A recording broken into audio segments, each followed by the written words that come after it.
na tela também.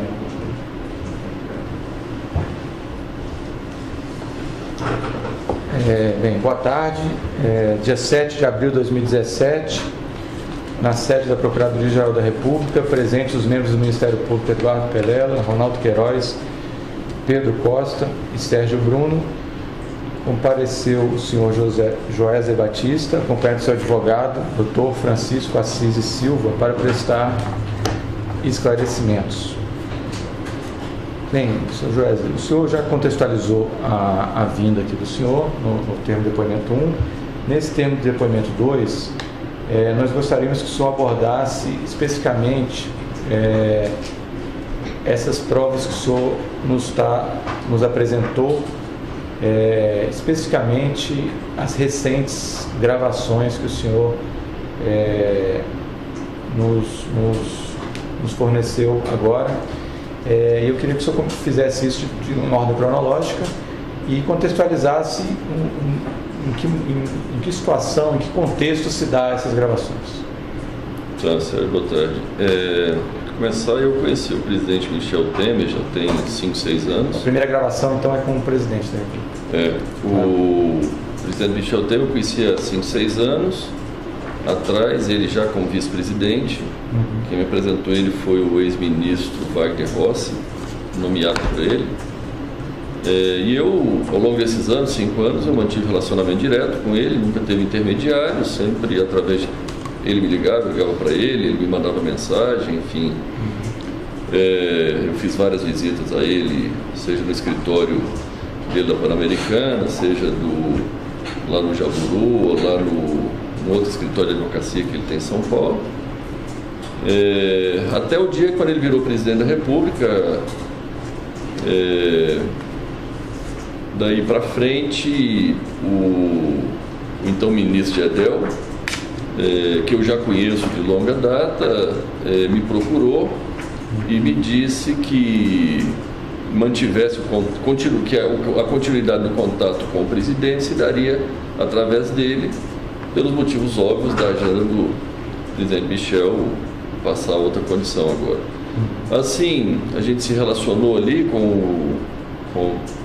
através do Gedel. As minhas demandas, as questões que eu necessitava em relação ao governo foi passado através do Gedel, até que o ministro Gedel caiu, né? E caiu e eu fiquei ali sem interlocução. Eu ainda falei algumas vezes com o ministro Gedel até ele ser investigado. Quando ele passou a ser investigado, aí eu como investigado também, eu não pude mais falar com o Gedel, pela proibição da justiça. Foi onde eu procurei o Rodrigo Rocha Louro, perguntando para ele, dizendo que queria tomar um café com ele para discutir, que eu queria trocar ideia com o Rodrigo, que eu precisava falar. Só fala para a gente, quem que é o Rodrigo Rocha Louro? Ele ocupava o cargo do governo? Rodrigo, ele é um suplente de deputado, ele é suplente do ministro da Justiça, ao Serralho, né?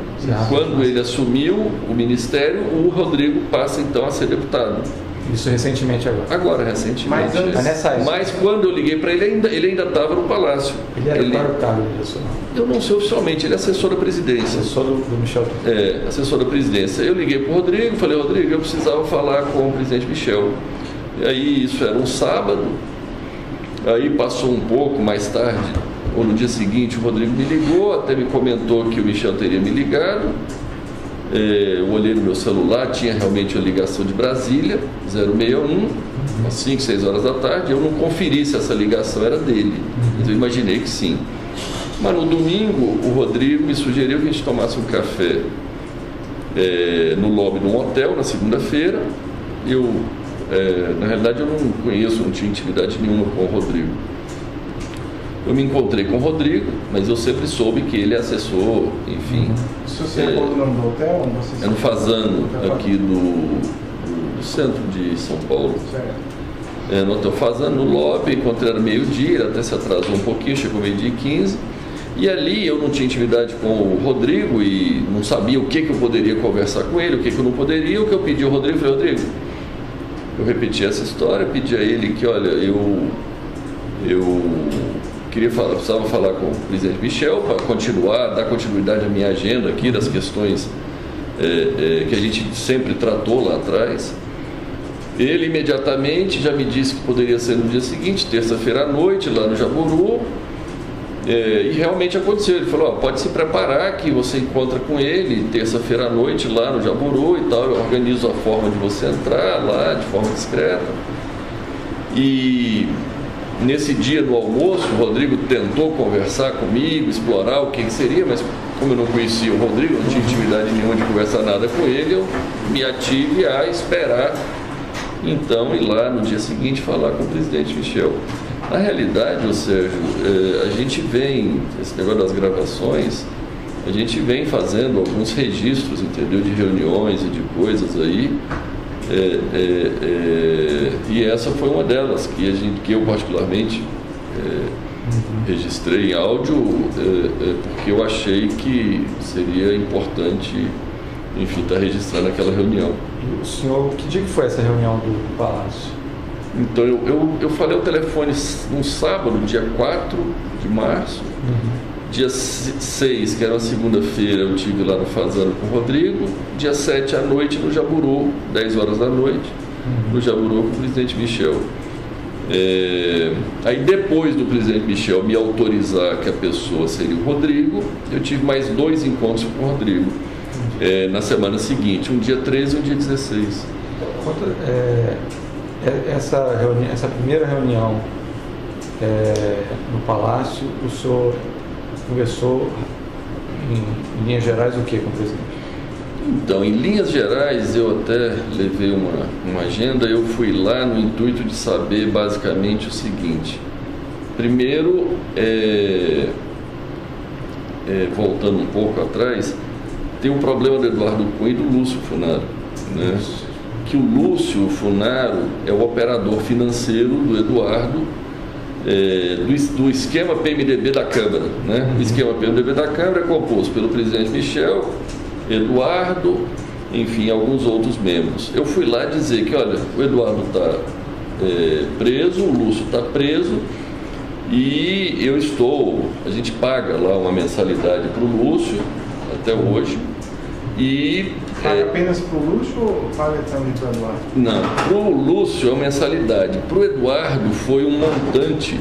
A gente, depois que ele foi preso, a gente pagou 5 milhões de um saldo de dívida que ele tinha créditos, supostos créditos, né, por ilícitos lá de propina, que tinha ficado num saldo anterior. Isso é relacionado àquele esquema do FI e FGTS? Não, esse era 20 milhões que é relacionado à renovação do incentivo da desoneração tributária do setor de frango, que na época o Eduardo Cunha tramitou essa prorrogação e pediu lá 20 milhões para que isso acontecesse. Enfim, na realidade eu achava que era 15, depois ele disse que era 20, então por isso ficou esse saldo de mais 5. E aí eu fui lá falar com o presidente exatamente isso, que tinha acabado o saldo do Eduardo, que eu tinha pago tudo, estava tudo em dia, mas tinha acabado. Por outro lado, que eu seguia pagando o Lúcio R$400 mil por mês, e eu queria informar isso a ele e saber a opinião dele, né? Foi onde, de pronto, ele me disse que era importante continuar isso, e, enfim. E quando o senhor mencionou... O FGTS, a propina paga anterior, já tinha sido acertado? Já tinha, isso é uma planilha antiga que chegou a valores... Esses valores existiram, foram pagos. Sim. Era pago a propina do FGTS para o Eduardo Cunha, era paga através do Lúcio. Era a planilha que eu chamava de planilha do Lúcio, né? Naquilo se creditava tudo, seja relativa ao Ministério da Agricultura, seja relativa à Caixa Econômica, seja relativa a esses negócios da Câmara. Só para eu entender essa situação, esses valores mensais que o senhor paga e continua pagando isso ao Lúcio, e o valor que pagou ao Michel é para quê? Para garantir o silêncio deles? Qual é a razão disso? Então, agora, ultimamente, esse é que estava sendo o problema, é para garantir o silêncio dele, para manter eles calmos, né? Para manter o Lúcio calmo lá na penitenciária, e o Eduardo também, né? O calmo é o quê? Para eles não revelarem algum fato? Calmo, eu não sei como ficar calmo na cadeia, né? Mas para ficar em silêncio e não se revelarem, né? Enfim. Não havia algum temor de que eles fizessem colaboração premiada, que eles olha, eu sempre recebi sinais claros de que era importante mantê-los financeiramente, a família e tal, resolvidos, né? Esses sinais vieram de onde? Começou inicial, porque assim que ele foi preso, foi muito perto de o presidente Michel já tinha assumido, né? Foi inicialmente através do Gedel, e aí quando o Gedel foi investigado, não podia conversar mais com ele, eu fui lá falar com o presidente. E quando o senhor falou que estava cuidando, eu lembro a expressão que o senhor usou, do Lúcio e do Eduardo, o que o presidente falou? Eu ouvi do presidente claramente ele dizendo que era importante manter isso. A primeira missão minha lá era essa, era ir lá saber dele se o compromisso ainda era necessário, né? Ele me disse de pronto que sim. Tanto em relação a Eduardo quanto ao do Lúcio. Ele sabe quem é Lúcio. Sim, quando eu falei Lúcio, ele achou que era o Lúcio, irmão do Gedel. Eu ainda disse, não, presidente, não é o Lúcio Vieira Lima, é o Lúcio Funaro. Ah, tá, entendi. Aí foi onde ele disse, não. Ele fez algum comentário em relação ao Eduardo Cunha, a essa postura do Eduardo Cunha Ele fez um comentário, aquele questionário, que o Eduardo fica fustigando ele e tal. Eu entendi aquilo como um reforço à necessidade de eu manter, vamos dizer, financeiramente, né? Vamos dizer, porque o que eu entendo é que existe ali um grupo onde parte do grupo está preso, parte está no poder, né? E o Eduardo, o presidente comenta alguma coisa, se o Eduardo pretende que seja ajudado por alguém, que faça alguma coisa por ele? Ele me fez um comentário curioso que ele disse, Eduardo quer que eu ajude ele no Supremo? Poxa, eu posso ajudar com 2, com 11 não dá. Eu também fiquei calado, ouvi ele, não sei como o presidente poderia ajudá-lo. Tá. Isso foi essa gravação. Tá. Depois dessa, mais uma coisa sobre essa. Nessa reunião, o senhor disse que tinha uma agenda. Então, a primeira coisa foi falar com ele que eu estava mantendo financeiramente os dois, certo, e o quanto isso deveria continuar e tal. Ele me confirmou que seria importante. Aí eu passei para a segunda fase, para a segunda parte da minha reunião, que foi perguntar a ele quem seria o interlocutor, dado que o Gedel tinha caído. Ele me disse que era o Rodrigo Rocha Louros. E eu ainda falei para ele, ainda perguntei para ele, falei, o presidente, mas todos os assuntos que a gente conversa, assuntos, né, tem assuntos íntimos, né? Ele me disse com a palavra, o Rodrigo é da minha mais estrita confiança. Aí, depois dessa palavra, né, eu disse, tá bom, então, da agora para frente, não lhe incomodo mais, sigo falando com o Rodrigo. E aí eu passei para a próxima parte, que já foi adiantando um pouco a ele o que seriam os assuntos que eu teria ali naquele momento para tratar com o Rodrigo, né? Foi onde eu comecei a perguntar o que é assuntos relativos à CAD, relativo à CVM, comentei sobre o problema do BN10, que tinha vetado uma operação nossa. E eu tive informações de que ele intercedeu pessoalmente a favor, tentando nos ajudar, e depois ele me confirmou pessoalmente que, olha, eu falei pessoalmente com a presidenta do BN10, mas ele me descreveu, eu não sei se ele me disse que teve no Rio de Janeiro, falando com a presidente e tal, mas que no final não deu certo, o BN10 vetou a operação. E o senhor comenta, então, isso é um tema do BN10. CVM e CAD era o que especificamente? Então, CAD, porque CAD a gente tem vários assuntos do CAD, que a gente submete à apreciação do CAD. O CAD são, acho que 6 conselheiros, né? E o presidente do CAD está em aberto. Eu fui lá exatamente dizer da importância de ter um presidente alinhado com o governo, alinhado com os interesses do governo e principalmente alinhado com o interesse dele, né? Ele naquela hora me disse que não, eu tenho uma pessoa lá que dá para ter conversa franca e tal. Eu entendi conversa franca como que vai obedecer aos interesses, né, do presidente. E CVM era mais ou menos... CVM também, eu fui falar que iria estar trocando o presidente também, que seria importante ter uma pessoa alinhada com o governo, alinhada com os interesses dele, para que a gente pudesse, quando necessário, fazer as reivindicações, né? O senhor lembra de mais algum ponto que tinha nessa sua agenda de... Receita? Então, basicamente foi isso. Eu perguntei para ele sobre Receita Federal. Eu perguntei também sobre o ministro da Fazenda, Henrique Meirelles, que trabalhou conosco 4 anos, e o Henrique, eu já tinha tido a oportunidade de fazer algumas reivindicações ao Henrique, só que na realidade o Henrique nunca me atendeu em nenhuma reivindicação. Eu fui lá avisar ele que o Henrique não me atendia em nada. E aí eu fui lá tentar perguntar para ele como poderia ser eu fazer o Henrique saber que isso era de interesse dele, porque senão no final dele presidente da República, dele Michel, porque eu falo com o Henrique e as coisas não acontecem. Aí eu disse: olha, presidente, nós vamos combinar algum jeito que eu peço as coisas para o Henrique e de alguma forma o senhor fique sabendo, o senhor vai lá e mande ele fazer.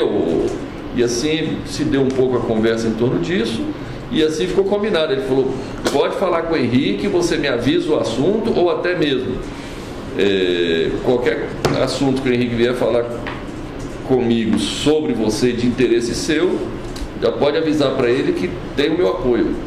Enfim, eu fui alinhar essa parte aí desse relacionamento que não estava andando. Eu fui avisar ele que esse negócio não estava andando e como poderia andar.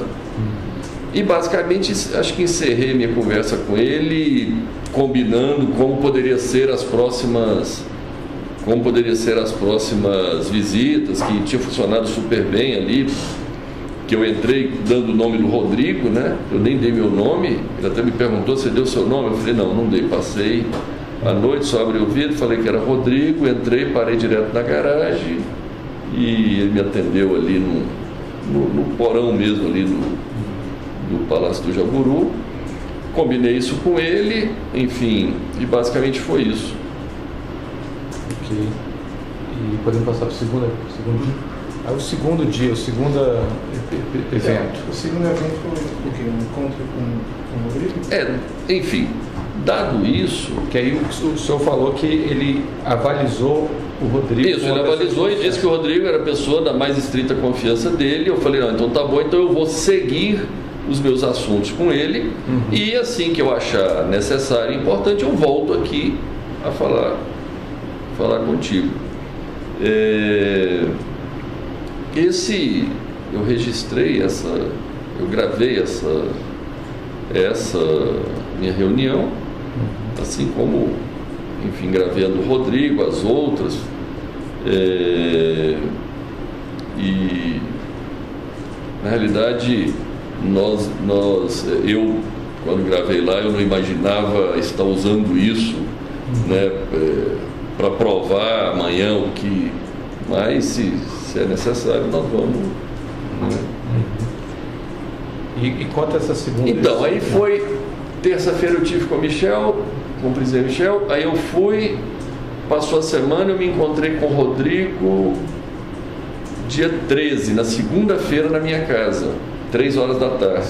A sua casa localizada em? É no Jardim Europa. São Paulo. São Paulo, isso. Ele foi lá em casa, 3 horas da tarde, e eu comecei as tratativas com o Rodrigo. Eu disse: Rodrigo, já que o presidente me perguntou como foi a reunião, eu disse: foi muito boa, tratei, estou mandatado aqui a falar contigo, você é a pessoa da mais estrita confiança do presidente Michel, então vamos seguir. Eu peguei a lista de assuntos, que era o CAD, CVM, por aí vai, Receita Federal.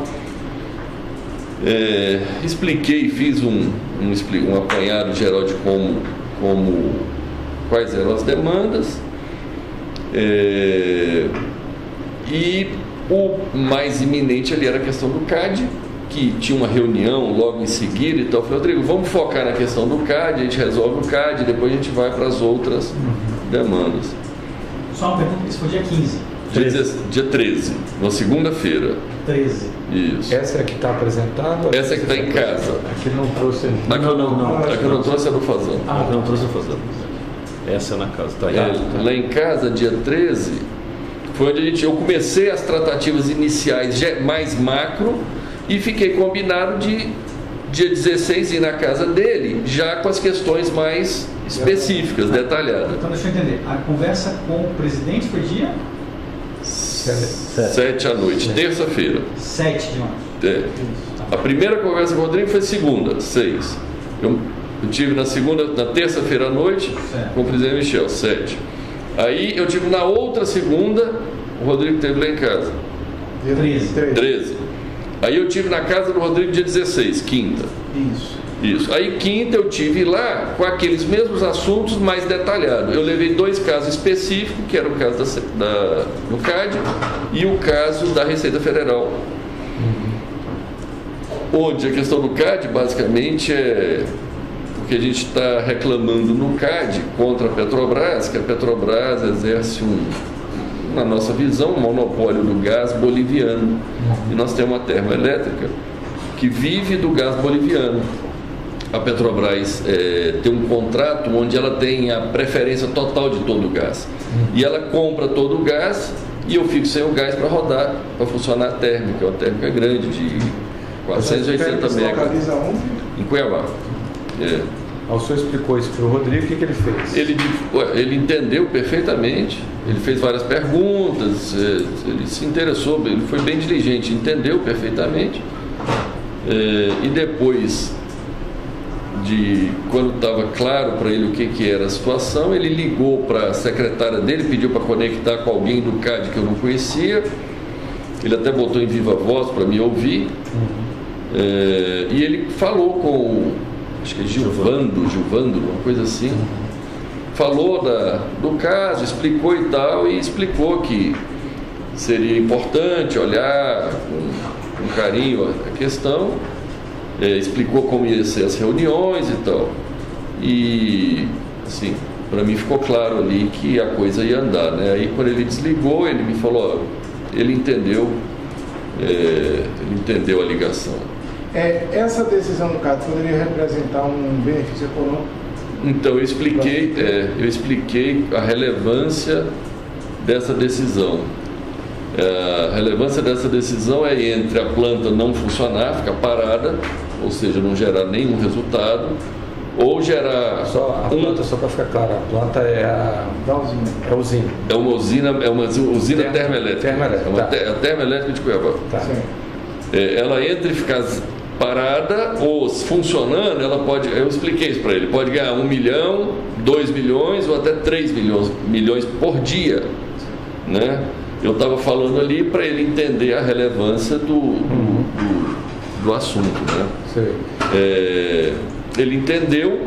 Eu expliquei que tem 2 situações. Tem uma que é vender no curto prazo, que é spot, energia spot, que é no PLD do dia. E tem outra que é a intenção até, que é fazer um contrato de longo prazo de venda e um contrato de longo prazo de compra de gás. Só que, enfim, infelizmente, as coisas ultimamente, ou faz vários tempos, não funciona se você não entrar em acordo com o político e acertar uma propina e acertar um preço para as coisas andarem. Mesmo coisas do nosso dia a dia, porque nós temos a termoelétrica é nossa, o gasoduto é nosso. Tudo que eu queria na minha vida é que a Petrobras não existisse na minha vida. Eu falo sempre para a Petrobras, se você não existisse na minha vida, eu estava bom, porque eu não preciso da Petrobras, não preciso do governo brasileiro, não preciso de nada. Eu só preciso que você não compre todo o gás e deixe inclusive nós temos acordo de compra de gás com o boliviano. Só que o boliviano, a Petrobras puxa tudo, a gente fica sem. Aí o senhor está falando da estimativa que pode gerar de... Aí eu expliquei para o Rodrigo exatamente 1 milhão, 2 milhões, 3 milhões, no intuito, porque é o seguinte, a planilha do Eduardo acabou, a planilha do Lúcio acabou o dinheiro. No intuito de que nós temos que viabilizar para mantê-los lá, para manter a família do Eduardo, a família do Lúcio, tem que fazer mais negócio, que tem que prometer mais propina, que tem que reservar mais, né? E dentro desse contexto eu estava dizendo o potencial que daria, que no curto prazo, aí eu falei para ele que podia pagar 5%, o qual ele concordou. Eu expliquei que a gente abriria uma planilha e, à medida do necessário, a gente iria ali 5% do lucro da termoelétrica. Se desse certo. Que o CAD dá a decisão favorável a nós para que a Petrobras fornecesse o gás para nós, porque a Petrobras compra tudo e aí ela fica monopolizada. A gente precisa do gás, a gente não consegue comprar o gás. E aí ela não vende o gás, ou quando vende a um preço exorbitante, de forma que a gente nunca consegue ganhar nada. Quando a energia sobe de preço, ele sobe o preço do gás. Quando cai de preço, ela cai o preço do gás. Então a gente fica 100% refém da Petrobras. Quando o senhor falou de 5%, qual foi a reação do Rodrigo? Não, ele disse, tá bom. Mas ele entendeu do que o senhor estava falando. 5% era 5% do lucro. Sim, propina. Lógico. E aí depois disso, que o senhor falou disso? Não, logo em seguida nós falamos do longo prazo. Eu expliquei para ele o potencial que daria isso, que essa planta, se fizer um contrato, essa planta foi um investimento de $1 bilhão. São 700 quilômetros de gasoduto próprio. Quem investiu isso foram os investidores americanos, que se cansaram da confusão brasileira e não estavam dispostos a pagar propina para os políticos, então ficou com a planta hora fechada, hora tiveram que arrendar para a Petrobras a preço de banana. Aí eu estava explicando para ele o seguinte: Rodrigo, de longo prazo ele precisa vender a energia com 25 anos e comprar o gás por 25 anos. Isso tem potencial de dar um lucro de 7 bilhões, 7, 8 bilhões, que é 480 mega durante 24 horas, 25 anos, se o lucro for R$100 por megawatt. Trazido isso a valor presente, é como um resultado de 3, 4 bilhões, 3 bilhões e meio. Eu estava explicando para eles isso, que esse seria o grande negócio da termoelétrica, e indicando claramente que eles poderiam ganhar bastante dinheiro ali com esse deal, com esse negócio. Tá. E aí? Então o senhor tratou da agenda do CAD, deixa eu tudo explicar. Tratou da agenda dos outros órgãos também? Então, terminou o negócio do CAD, eu fui falar do outro assunto que eu levei especificamente para ele, que também é outro problema, que é o que os políticos mais souberam fazer ultimamente, é arrumar dificuldade para vender facilidade, né? Que tem um outro problema, é que os créditos fiscais gerados na instância federal de PIS e COFINS, porque como nós somos um grande exportador, a gente tem um acúmulo muito alto de crédito de PIS e COFINS. A gente usa esses créditos para pagar as dívidas do INSS. Só que isso hoje é tudo via liminar na justiça. Aí eu estava falando para ele da importância de legalizar isso, de fazer algum, eu não sei, alguma lei, algum ato normativo para poder regulamentar isso. Inclusive explicando, por isso que eu digo criar dificuldade para vender facilidade, porque é o seguinte, eu estava explicando para ele que se você não paga o INSS, está devendo o INSS, mas você tiver uma restituição em dinheiro, o INSS vai lá e pega o teu dinheiro para pagar. O inverso não é verdadeiro. Se você tiver o crédito e quiser pagar o INSS, aí ele não aceita. Enfim, é uma questão mais, uma tecnicalidade. E ele me disse que teria plena condição de resolver, como sempre tanto ele quanto o presidente Michel, eles sempre se articularam muito bem nas soluções aí das questões, quanto o Eduardo Cunha também era muito hábil. A solução seria ele deu alguma sugestão de... Eu não entendo muito bem de legislação, mas ele me falou lá algumas ações que ele poderia tomar, que ele tinha gente lá, que ele poderia viajar. Eu já conhecia esse assunto, esse tema. Ele já conhecia, ele sabia desse assunto, ele até me comentou que esse assunto já estava na Câmara, já tinha na Câmara um assunto relativo a isso. Mas tinha outras pessoas pleiteando, outras a esse assunto? Então eu não me recordo. O senhor tratou da CVM também? Então, da CVM eu perguntei para ele, da CVM eu não tinha nem tenho nada específico hoje lá, eu expliquei isso para ele. Mas eu falei para ele exatamente da necessidade de ter um presidente alinhado com os interesses do PMDB da Câmara, do presidente, enfim. Ele falou que, ele na hora pegou o telefone, ligou para o secretário, esqueci o nome, acho que é o segundo ali do Ministério da Fazenda, e aí botou no Viva Voz também, falou, explorou, o secretário disse que já tinha nomeado, já tinha escolhido o nome da pessoa, e que seria nomeado logo em breve.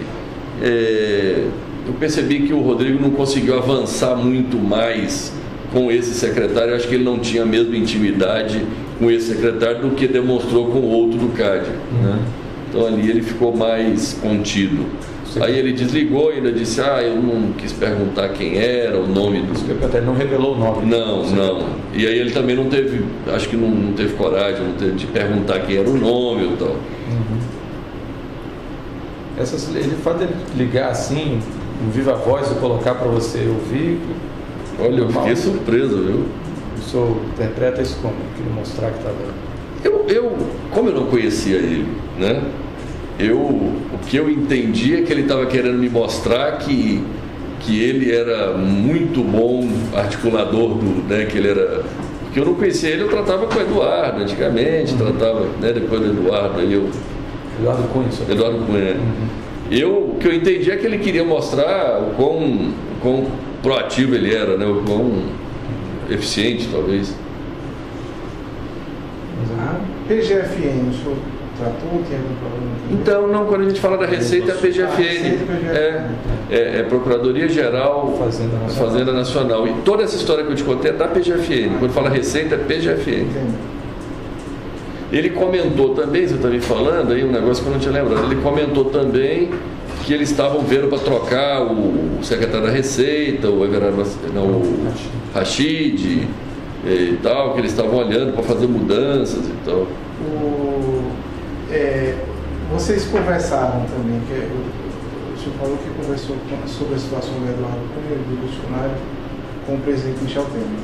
Você também conversou com o Rodrigo Loures sobre essa situação do Funari e do Eduardo Cunha? No dia na casa dele, no dia na casa dele, depois que eu falei lá da propina dos 5%, da planilha que a gente abriria e tal, quando a gente estava saindo, eu voltei a falar com ele, com o Rodrigo, que o Lúcio tinha até ficado nervoso essa semana e tal. Ele falou, mas nervoso por quê? Eu falei, não, porque atrasamos o pagamento para pagar e tal. Eu falei, mas não tem porquê. Enfim, eu expliquei para ele, eu disse, mas já está tudo calmo, tudo tranquilo. E ele me perguntou do Eduardo, eu disse, não, o Eduardo está lá, está calmo, enfim, não tenho notícia dele, está tudo bem. Enfim, aí terminou meu encontro. Mas isso foi no mesmo contexto, então, ele também havia essa preocupação de deixar calmo o Eduardo e o Lúcio. Ele perguntou alguma coisa, como é que eles estão?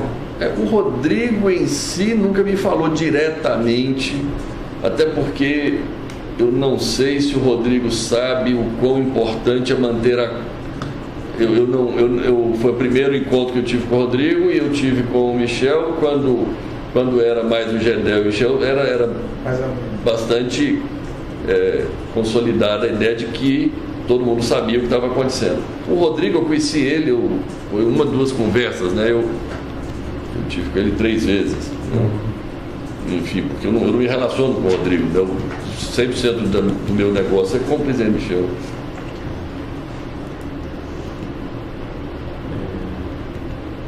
Ok, o terceiro evento. Mais alguma coisa sobre isso? Mais alguma coisa? Eu fiquei com uma dúvida aqui, até para escrever. Esses 5%, o senhor falou também no contexto da planilha do uso e do fundário. Então esses 5% eram com essa mesma finalidade? Iria abrir uma nova planilha com novo crédito para, enfim, porque o dinheiro estava acabando, né? Eu liquidei tudo do Eduardo e o do Lúcio eu estava pagando 400 mil lá. Mas... Só para ver se a gente entendeu, assim, esses esquemas geravam créditos, propinas. Isso, propina. E aí você ia honrando. Pronto, isso. Mais ou menos com uma conta corrente. Quando essa conta zerava, precisava de um novo. Às vezes ficava negativo. Às vezes ficava negativo, que eles continuavam pedindo, não paravam de pedir dinheiro. Às vezes ficava negativo, aí eles ficavam loucos lá atrás que precisavam fazer alguma outra coisa errada para poder gerar outro crédito e... Bem, a forma de pagamento depois a gente vai detalhar no momento oportuno do anexo, né? E montante, especificamente. Mais uma coisa? Não. Vamos passar para o próximo evento? Vamos passar para o próximo evento. Tá.